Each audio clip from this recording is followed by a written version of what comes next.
Dant Crossing, Gethsemane, Kentucky. Timeless hospitality that stirs the spirit. Dant Crossing is a one-of-a-kind destination for unforgettable weddings, memorable corporate events, day trips, and weekend getaways.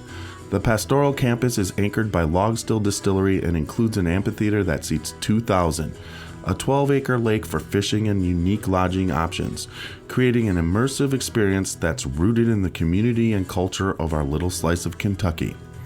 More attractions will open soon at Dant Crossing, including our 21,000 square foot distillery, which we will have the ability to produce 15,000 barrels of spirit each year, a network of wooded walking trails, fully functional private train depot, farm-to-table restaurant, and the Legacy, a premier wedding and events venue.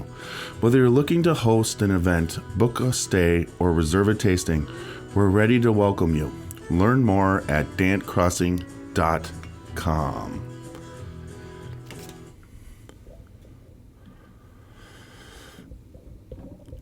Spirits of French Lick is proud to introduce the Matty Gladden Bottled and Bond Bourbon. This 4-year aged bourbon is double pot distilled and non-chill filtered, and has a full-bodied mouthfeel with eucalyptus, molasses, clove, ginger, and slight citrus, as well as grains of paradise. The finish is long and reappearing on the back of the tongue with notes of pepper, tobacco leaf, and mint cream. All of our spirits are available for tasting and purchase inside the French Lick Winery and Distillery. Spirits of French Lick. Respect the grain, please enjoy responsibly, and be sure to follow us on Facebook and Instagram. Welcome everybody to Tiny's under 10-minute tasting of Cavehill Rabbit Hole.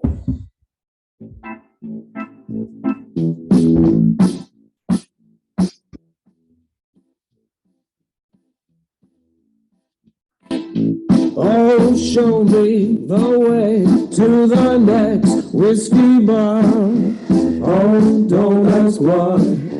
Oh, don't ask why. Show me the way to the next whiskey bar. Oh, don't ask why. Oh, don't ask why. For if we don't find the next whiskey bar, I tell you we must die. I tell you we must die. I tell you we must die. Tiny. I am Tiny of the Scotchy Bourbon Boys, and I am an official Stave and Thief bourbon steward, executive bourbon steward. Me and Super Nash have taken the 2 courses to get to this point, and we are available. Well, I am available in the Ohio area for corporate tastings. Anybody who would like me to do an online tasting, I've got lots of different flights. I've got introductory flights. I've got lots of different stuff like that. So contact me at either Jeff Mueller on Facebook, or you can send email to the Scotchy Bourbon Boys at gmail.com. I'm available for all sorts of tastings. But the main thing tonight we are going to be doing is the Cavehill brand from Rabbit Hole. The master distiller at Rabbit Hole, who is Zavi.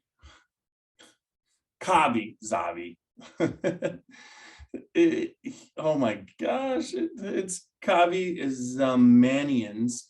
Kavi Zamanian is the master distiller there and owner and overall mastermind of the Rabbit Hole Distillery.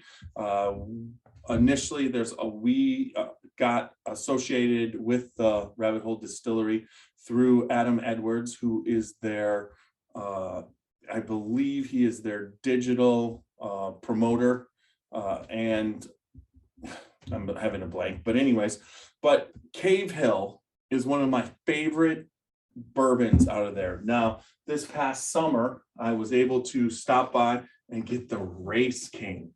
And then Kavi, if you see that bottle, you could see it, he signed it for me. So that's really kind of cool. Got to meet him, wonderful fella and individual. Love the story. What he did, he basically gave up what he was doing and got into bourbon, and he went down the rabbit hole, as his wife has been quoted as saying. Now, I've got my Rabbit Hole Glencairn. Now, the Scotchy Bourbon Boys, www.scotchybourbonboys.com. Check us out. We also have a podcast that you can listen to.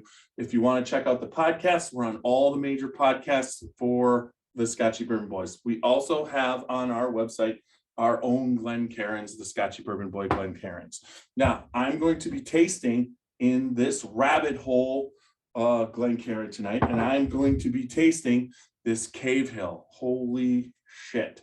What I love about Cavehill is that initially, when I first tasted it, when you would go down to Kentucky and you get into all the rick houses and get at the distilleries, there was always a smell. Well, this bourbon tastes like what a rick house smells like. It's what you would think. So it's such a reminder of Kentucky to me. I love this bourbon, and we're going to be tasting it. Now, the Tiny's under 10-minute tasting scale is basically based off 4 categories: nose, taste, body, and finish. 25 points for each category, total of 100. I have mine. Everybody should have their own tasting journal. I have a tasting journal that I write everything down, and then I transfer it to my whiskey app on my phone. There's a lot of different type of whiskey apps. This particular whiskey app, I believe, is called Whiskey Log. So check out Whiskey Log. You can put in all the different things, all the different scores, but I like to do it on, write it down for when we're tasting and taking the notes. So with that said, let's get to the tasting. Got it in there. Now, one of the cool things, that's a lot. I always put too much in because I get so excited on these. But one of the cool things about a Glencairn, now Martin Duffy is the North American Glencairn glass representative. He's the one that goes around to all the distilleries, and also he is a Scotchy Bourbon Boy. So we were able to get our Scotchy Bourbon Boys Glencairns through him. But one of the cool things about a Glencairn is if you set it on its side, you can roll it back and forth. Pick her up, take a look when you're tasting. You look at it, delight, see how long it clings, and then you'll see it drip back down into this very, I would say this is a caramel color. I'll write that down in color, caramel. Now, when you're tasting different bourbons, there's a lot of different things. There's the body, the balance, how long it lingers, the legs, the fruitiness of it, the floral, the earthy, the smoky, the woody, the spicy, the winey, the cereally, and the sugary. Cereals are like the grains. So the first thing that you want to do is nose it. And like I said, there's oak, and it smells like bourbon. I'm getting a little bit of, I got a little peach on that one, but I'm getting the oakiness. I just love the smell of a rick house. And when you're smelling that bourbon aging, and it's all the angel shares out there, and it's in that dark, cool kind of environment, and it's hot outside, but it's cool in there, and you get that smell. It's just so freaking delicious. Also, good amount of caramel. A little bit in, I want to say, dare I say, pecan. Just a little bit of oak, but on the top. Now, when you're nosing, you have a dominant nostril. Tonight, mine is the left. It does switch off. And then if you nose at the front of the glass, you get a lot of ethanol, all the ethanols, and you get that. But if you go to the top of the glass and you tilt just a little bit, you'll notice that you'll get the caramels and a little bit of butterscotch. So that's a pretty nice nose. I like this. Like I said, I love this bourbon because it tastes like a rick house. Now,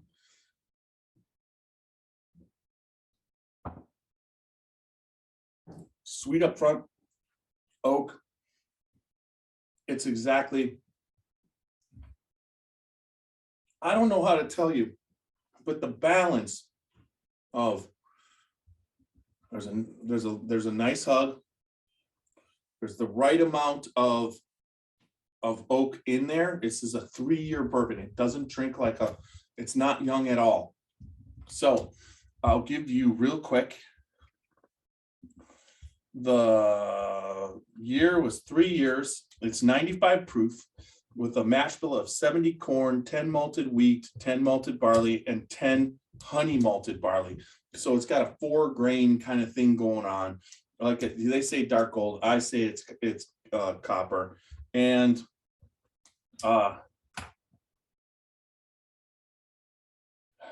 cinnamon, yeah.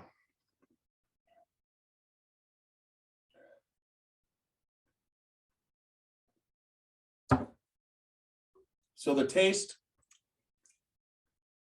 I get like a sweet, yeah. This mentions agave, and I definitely would get an agave. And then, yeah, it's got a mild oak, it's got a grainy taste, and it's got that oak taste is mild. Now, on the finish, you get a little bit of pepper, a little bit of smoke, but I'm getting a little bit of orange on the finish, like a little bit of citrus, and then so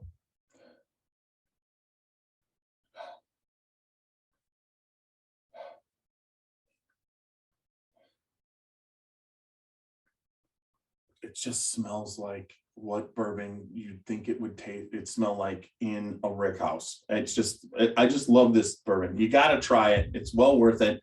At $59.99, perfect bourbon. So let's get on to the nose. Out of 25, see on this one, and I'm just, folks, because it reminds me of a rick house. It reminds me of Kentucky, everything. It's personal score. Remember, what you smell, what you taste is all that matters. If you don't like that smell, you're not going to give this a high score.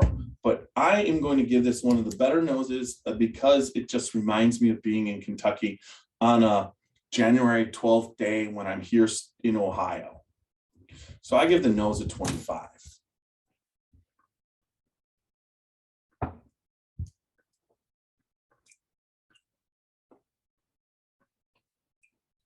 So the palate is, once again, there's a little bit of honey. You get a lot of sweetness, no bitterness. You get the little mild oak. I'm getting a little butter right now off that second taste. So on the palate on this one, so an average bourbon on my score would be 50. And so a good bourbon is over 75. Very good bourbons over 80, and great bourbons are in 90. On this one, on the palate, I'm going to give it a 20 on the palate for taste. Now, body is where, in my opinion, this particular bourbon, the way I describe body is, first, it has a nice body in the glass. The legs were long, but it was probably about 3/4 of a full, what a really good 25 is. So if you divide that, you're looking at about an 18 in the glass.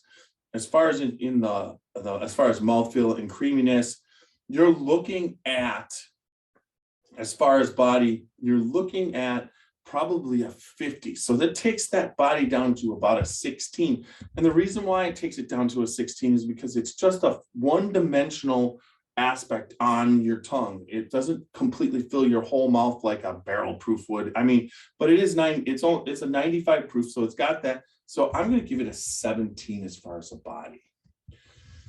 And then when it comes to the finish, I'm getting popcorn, believe it or not, on the finish.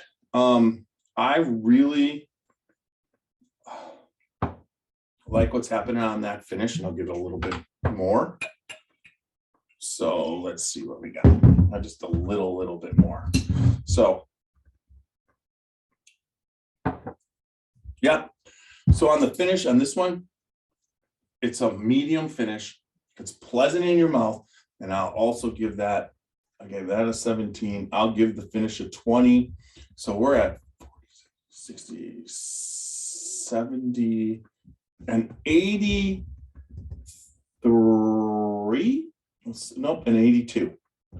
So on this particular bourbon for Cavehill, I would say that this is not a sweet bourbon. It's a really nice, perfect balance of oak and sweetness, and a little bit of like they call it a agave. So I'm going to say that that's a pretty damn good.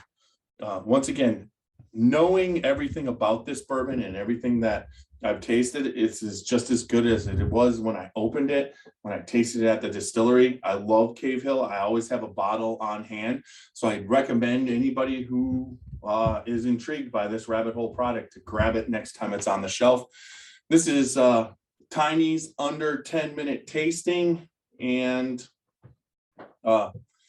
once again, check it out.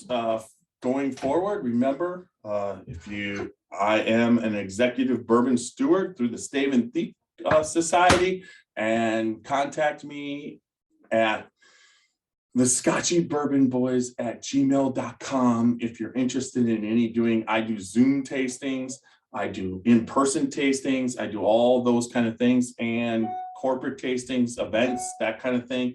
Love to do all the bourbon stuff. So remember, we're the Scotchy Bourbon Boys.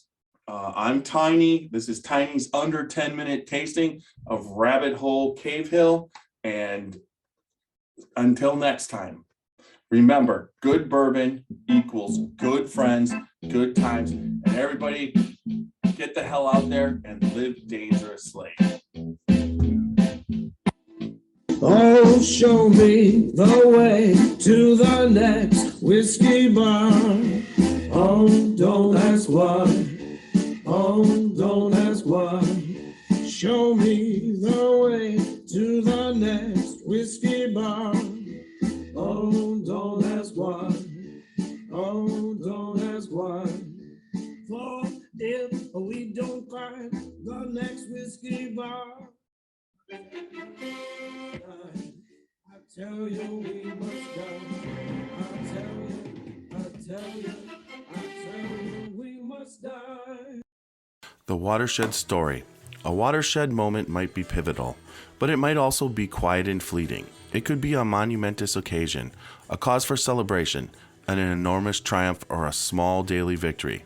A watershed moment could be a rekindling or an observation or a gathering. Any opportunity to relish with friends and family. It's whatever you choose to cheers to, who you're gathered around, and whatever's worth celebrating. We founded Watershed Distillery on the principles of community in 2010. We wanted to live in, work in, and contribute to the community in which we grew up. We aimed to create spirits and stood apart in quality and character. Along the way, we set out to form a community of our own, one that could gather together to savor, celebrate, and enjoy good spirits and company. We've grown from a tiny little still and 2 guys in jumpsuits to a dedicated team of over 40 people and 2 much larger stills. If you're ever in the area, stop by so we can introduce you to our team and pour you some of our award-winning bourbon. Creating it was our watershed moment, but we want to hear about yours.